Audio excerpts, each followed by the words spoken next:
오늘 말씀 1절에 보니까요, 유대인의 명절 오순절이 되었습니다. 말씀에는 오순절이라는 내용은 없는데 이 명절은 오순절이었습니다. 그래서 이 명절이 되어서 예수님께서 예루살렘 성으로 가시고 계셨습니다. 2절에 보니까 예루살렘을 지나가시는데 거기에 베데스다라고 하는 연못이 있었습니다. 그런데 이 베데스다 연못에는 많은 사람들이 있었습니다.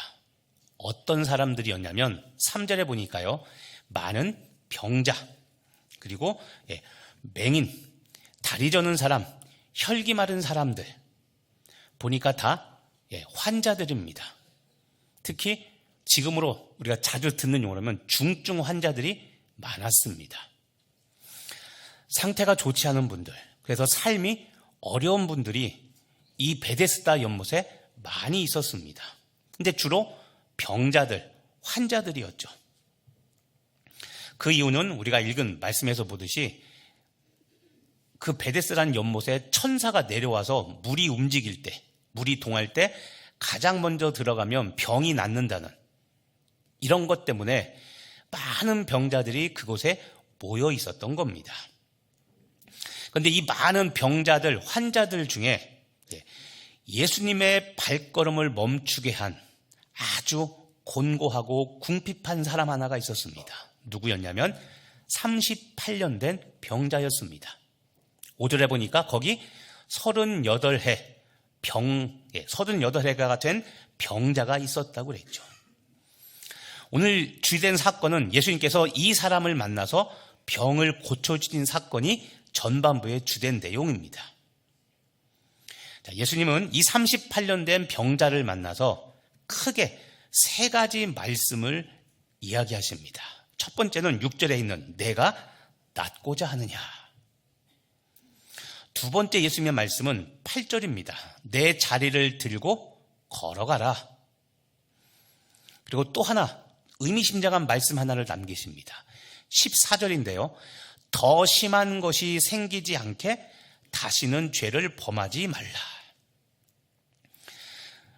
14절 말씀을 보면 우리가 유추할 수 있는 게 하나가 있습니다. 이 사람의 병은 아마도 죄와 연관이 있다는 겁니다. 자, 모든 병이 여러분 질병과 연관이 있는 것은 아닙니다. 그러니까 우리가 고정관념을 가지면 안 됩니다. 병이 우리가 생기게 된 병들이 모든 것이 죄의 대가는 아닙니다. 그런데 어떤 것들은 죄 때문에 생긴 일일 수도 있습니다. 그런데 이 14절 말씀으로 본다면 이 사람의 병은 아마도 이 사람이 뭔가 죄를 지었고 이것이 회개하는 일이 일어나지 않았기 때문에 이렇게 오랜 기간 있었을 것이라고 우리는 짐작할 수 있죠. 자, 오늘은 이 예수님의 이 3가지 말씀을 가지고 여러분과 함께 이 3가지 말씀이 오늘 이 세상을 사는 우리에게 주는 교훈이 무엇인가, 오늘 그것을 여러분과 함께 말씀을 나누려고 합니다. 오늘도 성령님께서 여러분에게 하시는 말씀에 한번 귀를 기울여 보시기를 바랍니다. 자, 첫 번째 말씀, 내가 낫고자 하느냐. 자, 이 말씀을 한번 처음 주목해서 보시길 바랍니다. 자, 내가 낫고자 하느냐. 이 예수님의 첫 마디는 오늘 치유사역의 특별함을 보여줍니다. 특별함. 뭔가 일반적이지 않은 특별함을 보여줍니다. 자, 복음서에 기록된 여러분 많은 치유 사건들을 보면 보통은 이렇습니다. 병자가 예수님을 찾아와서 나를 고쳐달라고 부탁을 해서 보통 그렇게 치유가 이루어집니다. 그런데 오늘 이 38년 된 병자를 치유하는 사건을 보면 이 사람이 먼저 찾아오지 않습니다. 왜냐하면 우리 읽어서 알겠지만 38년 동안 이 사람은 누워 있었던, 움직임이 불편했던 사람입니다. 그래서 직접 예수님을 찾아 나선 것이 아니라 오늘 예수님이 먼저 이 사람에게 찾아와 치유 사건을 베풀게 되신 겁니다.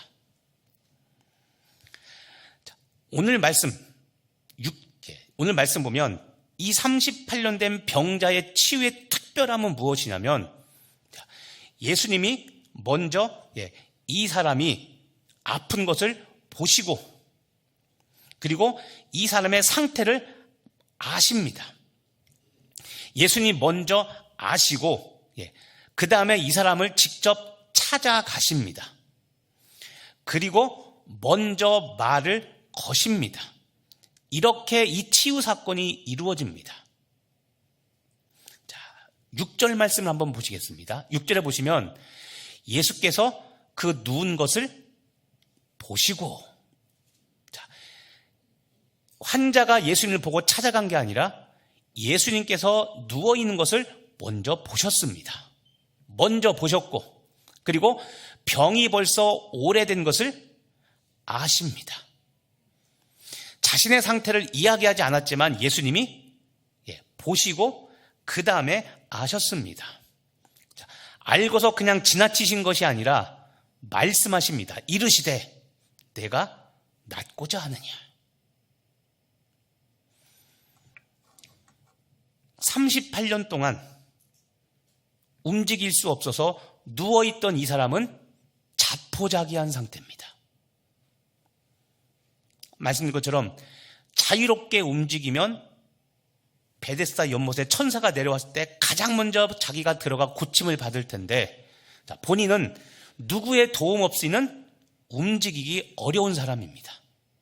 무려 약 40년, 38년을 이렇게 살았기 때문에 이 사람은 치료받고자 하지만 치료될 수 없다라는 이 상황에 40년을 그냥 자포자기하고 산 사람이 바로 이 환자입니다.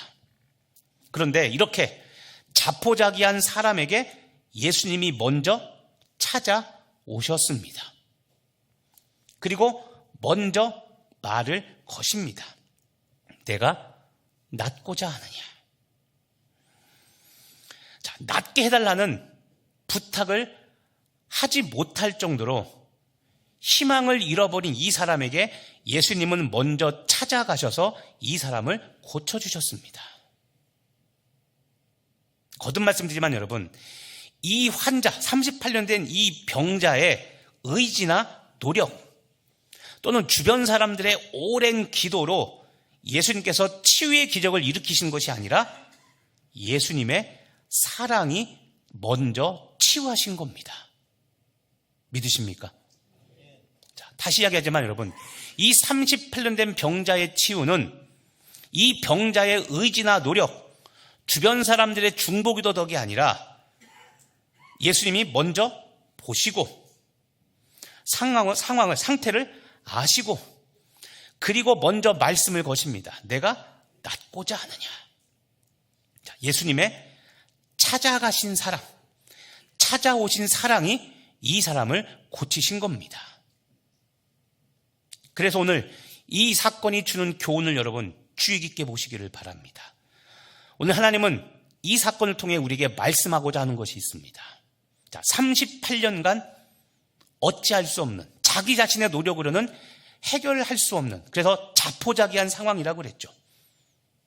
자, 여러분도 혹시 여러분이 너무 오래되어서 아무리 기도해도 변하지 않아서 혹시 자포자기하고 포기한 것 있습니까? 하나님 명확하게 노라고 말씀하지 않았는데 내가 하다 지쳐 포기한 것 있습니까? 자, 오늘 저는 이렇게 권면합니다. 여러분이 아무리 초라하고 어려운 처지에 있어도 포기하지 마시기를 바랍니다. 아무리 어렵고 힘들어도 포기하지 마시기를 바랍니다. 이 마음을 가지라고 말씀하고 싶습니다. 무엇이냐면, 자, 주님을 만나려는 마음, 예수님을 만나고자 하는 마음, 그것 또 하나, 내가 부족해 뭔가 주님을 볼 수 없고 만날 수 없더라도 예수님께서 나를 만나주신다는 이 마음은 절대 포기하지 마시기를 바랍니다. 왜냐하면 여러분, 예수님이 나에게 찾아오시면, 다른 말로 하면 내가 예수님을 만나면, 그러면 오늘 보니까 어떻습니까? 모든 상황이 역전됩니다.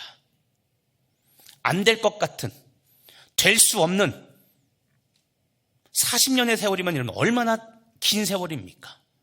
그런데 아무리 인간의 노력으로는 되지 않는 일이지만 예수님이 나에게 찾아오시면, 그래서 내가 예수님을 만나면, 그러면 내가 겪는 모든 고통과 어려움은 그 순간에 역전됩니다.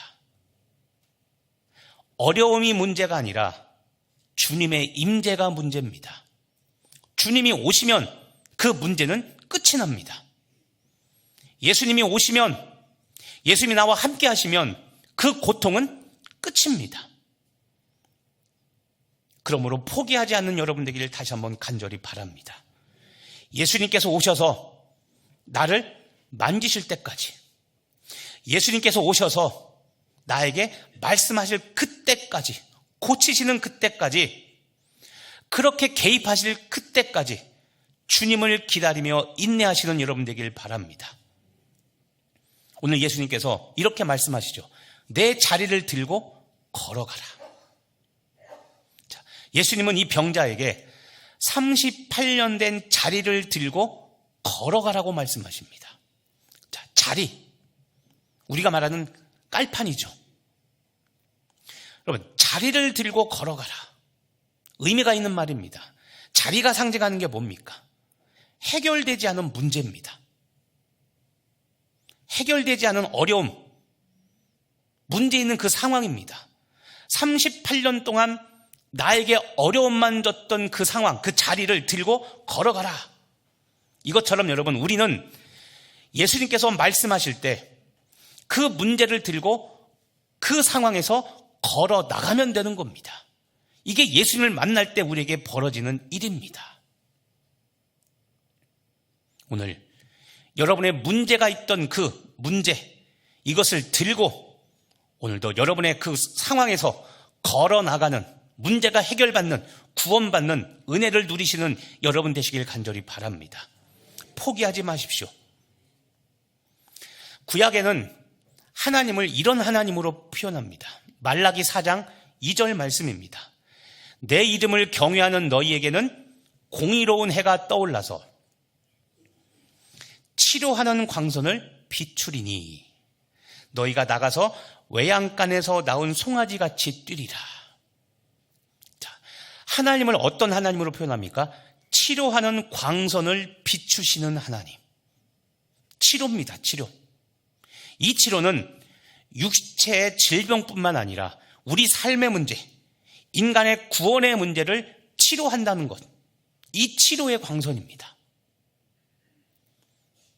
하나님은, 예수님은 오늘도 이 치료의 광선을 우리에게 비추시는데 어려운 상황에도 포기하지 않고 주님의 오심을 기다리는, 마치 우리가 한 2달 전 대림절이라고 여러분 말씀드렸죠. 주님을 기다리는 대강절, 대림절, 그때처럼 주님을 기다리는 자들이 주님을 만나면 치료의 광선을 우리는 비춤을 받아 우리 인생의 문제와 어려움이 해결될 줄로 믿습니다. 하나님은, 예수님은 오늘 말씀처럼 전혀 가능성 없는 사람에게 치료의 광선을 비추시는 사랑의 하나님이십니다. 그러면 우리는 다시 살아갈 힘을 얻게 되고 우리는 주님의 영광을 위하여 살아가게 되는 인생으로 역전되게 될 것입니다.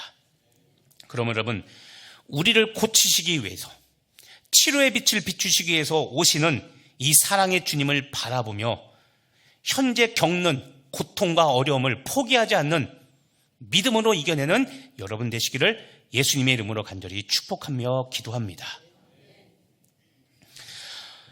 38년 된 병자에게 예수님이 하신 2번째 말씀은 내 자리를 들고 걸어가라는 것이었습니다. 8절에 보니까 오늘 말씀, 자, 일어나 내 자리를 들고 걸어가라. 이 말씀이 선포되자 놀라운 일이 벌어졌습니다. 그 다음 9절에 보니까요, 그 사람이 곧 나아서 자리를 들고 걸어가니라. 자, 곧 나았습니다. 어떨 때 나았습니까? 자리를 들고 걸어가라고 말씀하신 순간 나았습니다. 다른 치유 상황을 보면 예수님께서 손을 얹어 안수하시거나 뭔가 액션이 있으셨는데 오늘 이 상황에서는 예수님께서 안수하지 않습니다. 그저 말씀만 하십니다. 일어나 내 자리를 들고 걸어가라. 근데 여러분 상상해 보십시오. 상상. 이 사람은 38년간 자기 맘대로 움직이지 못하던 사람입니다. 그런데 예수님 뭐라고 말합니까? 일어나 자리를 들고 걸어가라고 합니다. 자, 여러분이라면 이 말을 어떻게 받아들일 것 같습니까? 지금 우리같이 그래도 그나마 조금 불편하더라도 내 힘으로 걸을 수 있다면 이 말이 어렵게 들리지 않습니다. 그런데 38년간 거동이 불편해 누워있던 사람입니다. 근데 이 사람한테 하시는 말씀이 일어나. 이게 이해가 되십니까? 근데 놀라운 건 오늘 예수님이 선포한 그대로 이 사람은 그냥 일어나서 자리를 들고 걸어 나갑니다. 이 병자의 믿음도 대단합니다. 38년간 해보지 않은, 처음에는 노력했겠죠. 하지만 해도 안 된다는 걸 알아서 이제는 해볼 노력조차 안 했을 텐데 일어나라는 예수님의 말씀에 이 사람은 일어나는 액션을 취했고 그 결과 자리를 들고 나아서, 그렇죠? 일어나려고 하는 순간, 노력하는 순간 나아서 자리를 들고 걸어가게 됐습니다. 자, 그런데 여러분 여기까지는 좋은데 9절 하반절을 보시길 바랍니다. 복선 하나가 깔려 있습니다. 자, 이 자리를 들고 나아서 자리를 들고 나은 것까지는 좋은데, 자, 이 날이 안식일입니다. 안식일. 자, 안식일이라는 이 단어에 복선이 깔려 있습니다. 결국 유대인들은 여러분 안식일에 병을 고치신 이 예수님, 그리고 고침받은 이 사람도 문제를 삼았습니다. 왜냐하면 안식일인데 일을 했다는 겁니다. 일. 자, 10절 말씀입니다. 유대인들이 병 나은 사람에게 이르되 안식일인데 내가 자리를 들고 가는 것이 옳지 아니하니라. 자, 내가 자리를 들고 가는 것, 이것이 옳지 않답니다. 왜 옳지 않습니까? 안식일에 일했다는 겁니다. 노동. 안식일인데 내가 자리를 들고 가는 것, 이것이 옳지 않다. 율법에 맞지 않다는 겁니다. 그래서 이 사람에게 너는 안식일에 고침받았다고 이 사람에게 축하하고 격려하고 위로를 하는 것이 아니라 너는 율법을 범했어라고 정죄합니다. 예수님에게는 어떻게 했을까요? 16절입니다. 그러므로 안식일에 이러한 일을 행하신다 하여 유대인들이 예수를 박해합니다. 박해. 사람을 고쳐 38년 된 중증 환자를 고치셨는데 사람들의 평가는 예수님에 대한 박해. 그리고 병자는 자리를 들고 일어나는 노동, 일을 했다고 그를 정죄했습니다. 재밌는 건요, 안식일에 병 고친 것을 가지고 박해하는 유대인들에게 예수님은 하나님은 일하시는 분이라는 말씀을 선포합니다. 자, 그 다음 17절입니다. 예수께서 유대인들에게 이렇게 말씀하십니다. 내 아버지께서 이제까지, 지금입니다. 지금까지 일하시니까 나도 일한다라고 말씀하십니다. 자, 예수님에 대하여 병을 고쳤다고, 일했다고, 노동을 했다고 지금 박해하는데 이 사람들에게 예수님이 뭐라고 말합니까? 야, 하나님도 일하신다. 이제까지 일하셨다고 그랬죠? 이제가 언제입니까? 지금이 언제입니까? 안식일이죠. 야, 하나님도 지금 안식일에 일하신다라고 말합니다. 그래서 나도 일했다라고 말씀하시죠. 자, 유대인들의 논리에 정면 반박합니다. 지금 유대인들은 안식일에 예수님이 일하셨다고, 노동을 하셨다고, 율법을 범했다고 박해를 가하는데 예수님은 하나님도 안식일에 일하시는데, 지금까지, 이제까지 일하시는데 왜 너희들이 그런, 하나님까지 그러면 너희들이 싸잡어 정죄할 셈이냐라며 오히려 유대인들에게 반박을 하죠. 자, 이 말씀 중에서 내 아버지께서라는 이 말, 내 아버지, 이 구절 때문에 예수님은 어떤 상황까지 몰리냐면 살해 위협까지 받습니다. 그 다음 18절을 보십시오. 유대인들이 이로 말미암아, 자, 일을 하신 것, 그리고 하나님 아버지를 내 아버지가 부르셨던 이것 때문에 예수를 더욱 죽이고자 합니다. 자, 아까는 박혀있는데 이번에는 죽이고자, 예수님을 살인하려고 합니다. 자, 이는 이유가 나옵니다. 안식일을 범했을 뿐만 아니라 하나님을 자기의 친아버지, 내 아버지라고 했기 때문에. 여러분, 유대인들은 하나님을 부를 때 우리 아버지라고 부릅니다. 그래서 주기도문에서 보면 하늘에 계신 우리 아버지, 영어로 our father입니다. 그런데 여러분, 서양인들은 개인주의가 강하죠. 그래서 우리라는 개념보다는 나의라는 말을 씁니다. 나의 아버지. 그런데 유대인들도 그랬는데, 자, 유대인들이 유일하게 우리라는 공동체 개념을 쓴 게 무엇이냐면 하나님이라는 용어였습니다. 왜냐하면 나의 하나님이라고 말하면 나의 아버지라고 말하면 내 아버지죠. 나와 하나님이 한 핏줄이 됩니다. 한 가족. 그런데 이거를 신성모독이라고 여겨서 하나님을 부를 때는 나의 하나님이라고 부르지 않고 우리 아버지라고 불렀습니다. 우리 아버지. 그런데 예수님이 내 아버지라고 말씀해버린 겁니다. 그래서 유대인들이 더 화가 났습니다. 본인들이 목숨처럼 지키던 규칙을 지키지 않는 겁니다. 자, 예수님은 안식일에 병 고친 것 때문에 첫 번째 박해를 받으셨습니다. 두 번째 죽임, 살해 위협까지 당하셨습니다. 자, 여러분 한번 보겠습니다. 지금 유대인들이 말하는 안식과 예수님이 하셨던 이 일은 안식과 일은 서로 상반된 개념입니다. 안식은 일하지 않고 쉬는 게 안식이고 일은 안식하지 않고 노동하는 게 일이기 때문에 그렇습니다. 서로 상반됩니다. 안식일 율법 규정에 충실한 이 유대인들에게 예수님의 치료 사역과 병자가 자리를 들고 걸어간 것은 노동이었습니다. 유대인들은 안식일 규정에 충실한데 이 안식일 규정에 충실한 유대인들에게는 이 예수님께서 치유하신 사건과 병자가 고침받아 걸어간 것이 일한 것, 노동으로밖에는 안 보입니다. 그래서 예수님은 안식일을 어기신 죄인이고 이 병자 역시 율법을 어긴 죄인일 뿐입니다. 그런데 여러분, 문제가 무엇입니까? 이런 태도를 가진 유대인들은 율법만 볼 뿐이지 율법 안에 있는 율법의 정신은 보지 못한 것이 문제입니다.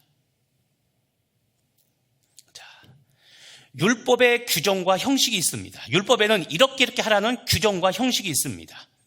그런데 그것도 있지만 또 하나, 그 율법 규정을 만들게 된 정신, 배경이 있습니다. 하나님의 마음이죠. 우린 여러분 이 두 가지 안에서 줄타기를 잘해야 됩니다. 너무 한 곳에 치우치면 규정과 형식에 묶이면 율법주의자라는 말을 듣고 정신만 강조하면 자유주의자라는 비판을 받습니다. 그래서 이 형식과 이 내용, 정신은 잘 우리가 균형을 맞춰야 됩니다. 율법의 핵심 정신이 여러분 무엇일까요? 율법의 핵심 정신. 힌트를 드리겠습니다. 어느 율법사가 와서 물어봤죠. 율법 중에 무엇이 가장 중합니까? 예수님 뭐라고 하셨습니까? 한 글자로 말하면 사랑이고 나눠서 이야기하면 하나님 사랑과 이웃 사랑이라고 그랬습니다. 이 둘은 결코 떨어질 수가 없습니다. 자, 유대인들의 문제점은 율법의 규정과 형식은 알았지만 왜 이 규정이 생겼고 왜 이런 형식을 만들었는지 하나님 아버지의 마음에 대해서는 몰랐던 겁니다. 그리고 무조건 율법만 준수하는 겁니다. 우리도 여러분 이것을 조심해야 됩니다. 유대인들은 안식이라는 이 율법 규정을 위해서 안식일을 모든 일을 금하는 날로 만들었습니다. 모든 일을 금하는 날. 하지만 하나님께서 안식이라는 규정을 만들 때는 모든 일을 금지하기 위해서 안식일을 만든 게 아닙니다. 정신이 그게 아닙니다. 겉으로 보이기엔 일하지 말라라고 이야기했지만 그 일하지 말라라는 것은 노동만을 금하는 것이 아니라 그 뒤에 정신, 사랑을 실천하는 일이라면 해도 된다는 것이었는데 이것은 모른 채 무조건 노동만 금지시키는 겁니다. 오늘 근데 예수님은 안식일도 하나님의 구원, 하나님의 사랑이 계속되는 날이라고 말씀하시며 아까 17절 내 아버지께서 일하시니까 나도 일한다고 말씀하신 겁니다. 이 말은 나도 일한다는 것은 나도 사랑을 베푼다는 그 말씀인 겁니다. 어떤 날에 사랑을 베풀어요? 안식일에. 지금 좀 주일이죠. 여러분 이 주일은 우린 예배를 통해서 하나님의 사랑을 만끽해야 되는 날입니다. 그런데 하나님의 사랑은 느끼지 못하고 오늘 나 식당 봉사니까, 나 오늘 2부 시온 성가대니까, 나 이번 달 안내위원이니까, 나 이번 달 주차위원이니까. 좀 이렇게 예를 들게요. 죄송하지만 예배 때는 꾸벅꾸벅 졸고 식당 가서 봉사는 열심히 합니다. 주차는 남부럽지 않게 막 큰 듯이만 합니다. 앞뒤가 바뀌었죠. 순서가 잘못됐고요. 마치 이렇다는 겁니다. 주일날 와서 예배는 드렸으니까 할 건 다 했다. 그리고 나머지는 다 열심히 합니다. 누가 보면 정말 저분 상죄된다고 할 만큼. 자, 그럼 나도 일한다는 이 예수님의 말씀은 일중심적인 생각이 아니라 사랑을 강조하는 말씀인 겁니다. 사랑. 이런 거죠. 하나님은 우리들, 저와 여러분 같이 하나님의 백성들이 질병으로 고통받는 것을 원치 않습니다. 기뻐하지 않습니다. 아까 여러분 이 사람의 질병의 힌트가 있었죠. 암시. 무엇이었습니까? 죄. 그래서 다시는 더 심한 죄를 짓지 말라고 예수께서 말씀하셨죠. 자, 하나님은 하나님의 백성들, 우리들이 질병 때문에 고통받는 것을 기뻐하지 않습니다. 그래서 뜻이 있는 하나님의 고통이라 할지라도 빨리 회개하고 돌아오면 하나님은 그 질병을 고치시고 그 고통을 거두어 가십니다.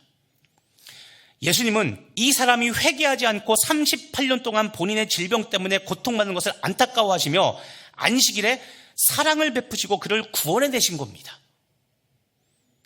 겉으로는 일이지만 이 사람을 구원하려는, 이 영혼을 사랑해서 구원하는 하나님의, 예수님의 사랑이 실현된 겁니다. 그런데 이거를 유대인들 눈에는 뭘로만 보입니까? 일한 것, 노동으로만 보이는 겁니다. 왜? 율법이라는 규정과 형식밖에는 안 보이기 때문에 그런 겁니다. 자, 인간을 향한, 우리 사람들을 향한 하나님의 사랑은 안식일에도 충만하기 때문에 하나님의 일을 하시는 이 예수님도 우리 사람들 향한 사랑의 행동, 오늘 말씀드리면 치유 사역이죠. 이것을 안식일에도 멈추지 않고 행하셨던 겁니다. 예배드리는 목적이 무엇입니까? 하나님의, 예수님의 구원을 기념하고 감사하는 것이죠. 구원을 기뻐하는 겁니다. 그러면 이 주일날 안식일에 이 사람을 살려 구원해내는 것, 이게 하나님께서 기뻐하시는 일이죠. 이 사람은 여전히 회개하지 않고 죽어가는데 고치지 않고 그냥 놔두고 이미 구원받은 우리들만 기뻐하는 것, 이게 바로 형식과 규정만 지키는 사람들의 모순이었던 것이죠. 예수님은 오늘 그것을 지적하셨던 것입니다. 여러분 보십시오. 그래서 오늘 유대인들은 12절에 보면 낫게 한 사람, 예수님이 아니라 자리를 들고 걸어가게 한 사람이 누구냐고만 묻고 있습니다. 자, 너를 낫게 한 사람, 이것을 묻는 게 아니라 너한테 자리를 들고 걸어가라고 한 사람이 누구냐? 이게 뭡니까? 정죄죠, 정죄. 여러분 보십시오. 생명이 없고 형식에만 붙잡혀 사는 껍데기만 남은 믿음을 잘 보여주는 것입니다. 말씀을 정리하면서 여러분 예수님은 38년 된 병자를 고치셔서 오늘 보니까 박해를 받으셨고 죽음의 위협까지 당하셨습니다. 예수님은 그런 위협과 죽음의 위협이 있을 거라고 모르셨을까요? 아십니다. 이런 위협과 모함, 살해 위협이 있을 것을 아시고도 예수님은 38년 된 병자를 찾아가서 직접 말을 거시고 내가 낫기를 원하냐고 물으시며 그를 고치셨습니다. 왜냐하면 예수님이 박해받고 죽는 것보다도 한 영혼을 더 귀하게 여기신 것이 바로 예수님이셨기 때문에 그런 겁니다.